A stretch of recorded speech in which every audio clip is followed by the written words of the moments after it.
प्रत्येक बापाला वाटतं की आपल्या मुलीचं चांगलं व्हावं, आपल्या मुलीचा सुखात संसार नांदावा, आपल्या मुलीला सुख समाधान मिळावं, आपला जावई मोठा माणूस असावा आणि त्या दृष्टिकोनातूनच प्रत्येक मुलीचा वडील धडपड करीत असतो.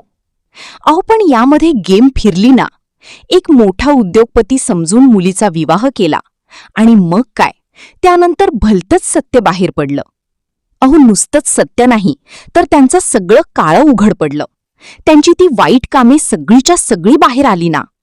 अहो, लग्न केलं बापाने मोठ्या धूमधडाक्यात, मोठा महागडा मंडप, मोठे मोठे VIP लोकांची व्यवस्था, लाखो लोकांचं जेवण, लाखो लोकांना आमंत्रण.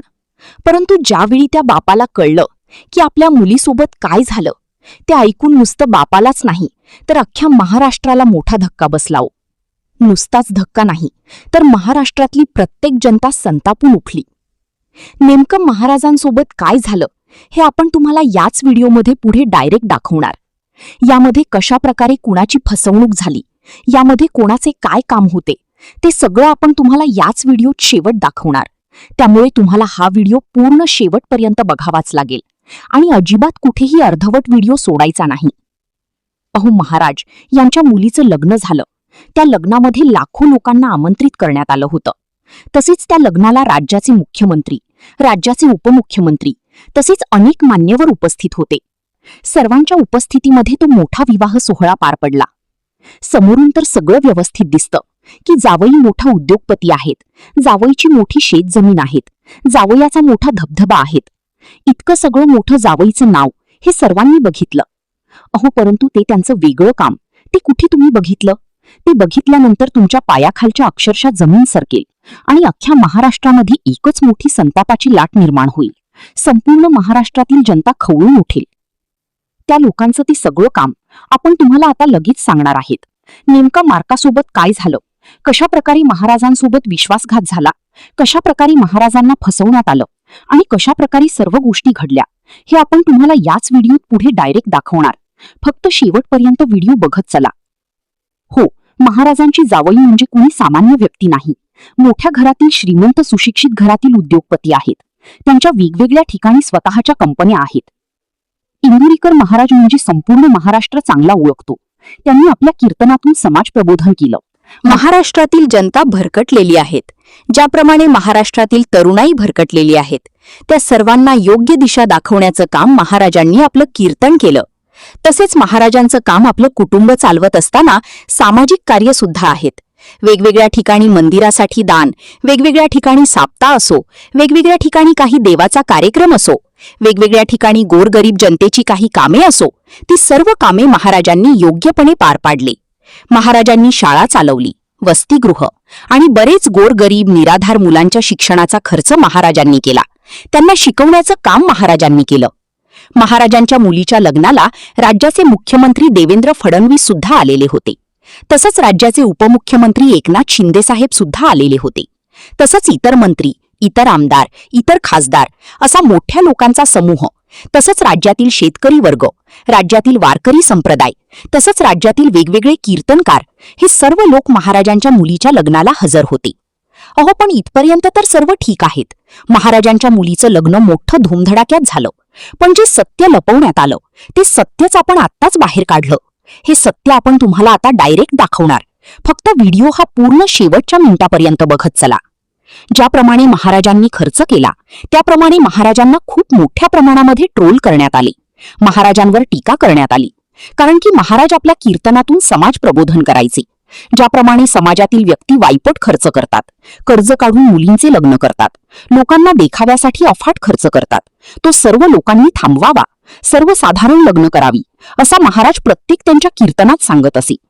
अहो, पण मग लोकांनी तर असा अर्थ काढला ना की महाराज लोकांना उपदेश करतात आणि स्वतः मात्र तेच करतात. महाराज दुसऱ्यांना सांगतात, हे करू नका, ते करू नका, साधी लग्न करा, आणि स्वतःच्या मुलीचं मोठं लग्न केलं. महाराजांच्या मुलीच्या साखरपुड्याच्या वेळेस सुद्धा मोठ्या प्रमाणामध्ये त्या संपूर्ण कार्यक्रमावर टीका करण्यात आली होती. त्या संपूर्ण सोहळ्यावर वेगवेगळ्यांनी आपली मते मांडली होती. त्यानंतर महाराजांचं मन खूप दुखलं, खूप वाईट वाटलं होतं महाराजांना. महाराजांनी तर डायरेक्ट कीर्तन, समाज प्रबोधन सोडून द्यायचं ठरवलं होतं. परंतु काही मोठ्या व्यक्तींनी महाराजांना सांगितलं की समाजाला तुमच्या प्रबोधनाची गरज आहे. त्यामुळे महाराष्ट्रातील जनतेच्या प्रेमापोटी महाराजांनी परत पुन्हा सुरुवात केली आणि समाज प्रबोधन करू लागली. नुसताच समाज प्रबोधन नाही तर दानधर्म ही सुद्धा महाराज करतात. ती सर्व त्यांचं काम समाजासाठी प्रेरणादायी आहेत. हो, पण त्यांचा जावई तर मात्र असा निघाला ना. त्या जावईचा सगळा कारनामा पण तुम्हाला याच व्हिडिओ पुढे डायरेक्ट दाखवणार. फक्त शेवटपर्यंत व्हिडिओ बघत चला. मूळ पुण्याचा हजारो वाहनांचा मालक इंदोरीकर महाराजांचे जावई नक्की कोण? मुलगी ज्ञानेश्वरी नक्की कुणाची पत्नी होणार? महाराष्ट्रातील कुणाला इंदोरीकर महाराज माहीत नाही असं होणार नाही. एकतर तुम्ही त्यांचे चाहते असाल किंवा त्यांची मतं तुम्हाला पटत नसतील. काहीही असो, पण इंदोरीकर हे सगळ्यांना माहिती आहेत. आणि त्यात इंदोरीकर महाराजांच्या कन्येचा साखरपुडा 4 नोव्हेंबरला पार पडला. अतिशय थाटामाटात पार पडलेल्या या साखरपुड्याची सोशल मीडियावर भारी चर्चा रंगली. कुणी या साखरपुड्याचं कौतुक केलं तर कुणी झगमगाटावरून टीकाही केली. पण या सगळ्यांना एकच प्रश्न पडला, इंदोरीकर महाराजांनी ज्यांच्या हातात आपल्या मुलीचा हात दिला तो इंदोरीकर महाराजांचा जावई नक्की कोण? तर याच प्रश्नाचं उत्तर आम्ही तुम्हाला या व्हिडिओत देतोय. त्यामुळे हा व्हिडिओ शेवटपर्यंत नक्की पहा. सगळ्यात पहिला प्रश्न, इंदोरीकर महाराजांच्या मुलीचा साखरपुडा कधी झाला आणि जावई कोण? तर इंदोरीकर महाराजांना एक मुलगी आहे. तिचं नाव ज्ञानेश्वरी, जी उच्च शिक्षित आहे. पुण्याला शिक्षण झालं. तर इंदोरीकरांचा जावईही पुण्याचाच. त्याचं नाव साहिल चिलाप. तोही मूळ पुण्याचाच. जुन्नर तालुक्यातलं काटेडे येणेरे हे त्यांचं मूळ गाव. पण सध्या नवी मुंबईत राहतो.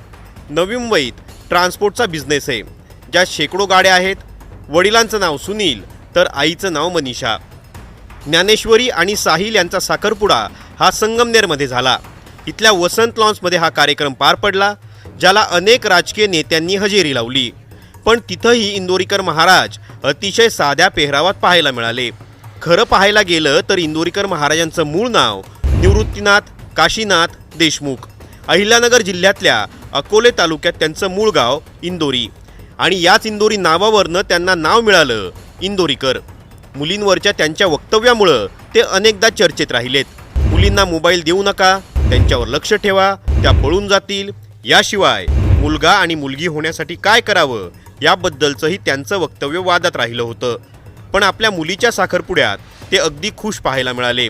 समाजाची अनेक बंधनं त्यांनी इथं तोडल्याचं दिसलं. तुम्हाला इंदोरीकर महाराजांच्या जावयाबद्दल माहीत होतं का? हे आम्हाला कमेंट बॉक्समध्ये नक्की कळवा. आणि असेच ऑफबीट व्हिडिओ पाहण्यासाठी टाइम्स नाऊ मराठीला फॉलो करायला विसरू नका.